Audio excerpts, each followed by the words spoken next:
Guys, আজকের ভিডিওটাতে আমি এমন কিছু দেখাতে চলেছি যেটা আপনি রংপুরে এর আগে কখনোই দেখেননি।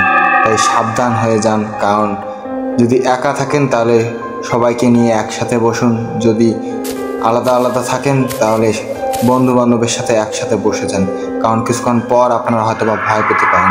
কারণ আমি আজকে কিছুক্ষণ পর এমন কিছু আপনাদের দেখাবো যা আপনারা কল্পনাও করতে পারেননি। তাহলে ভয় পাওয়ার জন্য রেডি হয়ে যান। নিন, দেখুন এবার বেরোবিতে এরকম ভয়ানক দৃশ্য এর আগে আমিও কখনো দেখিনি।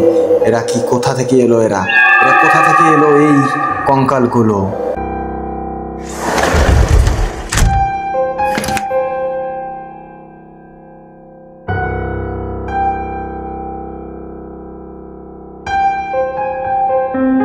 প্রতিটা পদে পদে যেন এখানে গা শিংড়ে ওঠে, প্রতিটা পদে পদে যেন গায়ে কাটা দেয়। এটা কোথায় এসে পড়লাম? এখানে ভূত নেই তো? এখানে জন্তু জানোয়ার নেই তো?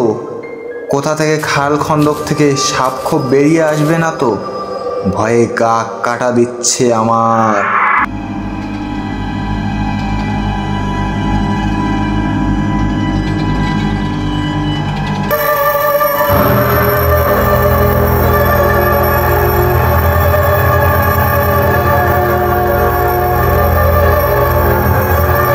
কিন্তু এরপর যা হলো তার জন্য মোটেও প্রস্তুত ছিলাম না। কোথা থেকে যেন একটা ভূত তাড়াম করে লাফিয়ে আমার ঘাড়ে উঠল।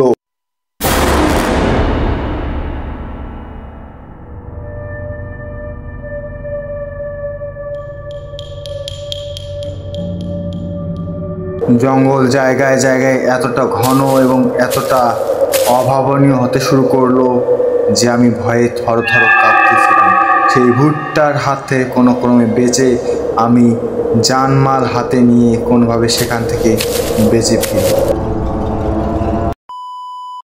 সুপ্রিয় দর্শক, বর্তমানে আমি যেখানে দাঁড়িয়েছি এটাকে আপনারা বলতে পারেন বেরোবির অ্যাবান্ডন প্লেস। এখানে কেউ আসে না। এইদিকে পিছনে জঙ্গলে ভর্তি, ওইদিকে একটা মেহগনি বাগান রয়েছে।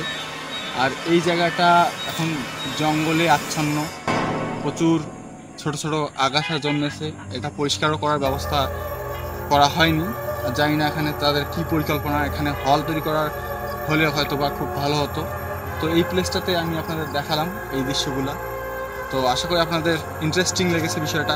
ডেফিনেটলি ভিডিওটাকে লাইক করবেন এবং চ্যানেলটাকে সাবস্ক্রাইব করবেন। সকলকে ধন্যবাদ।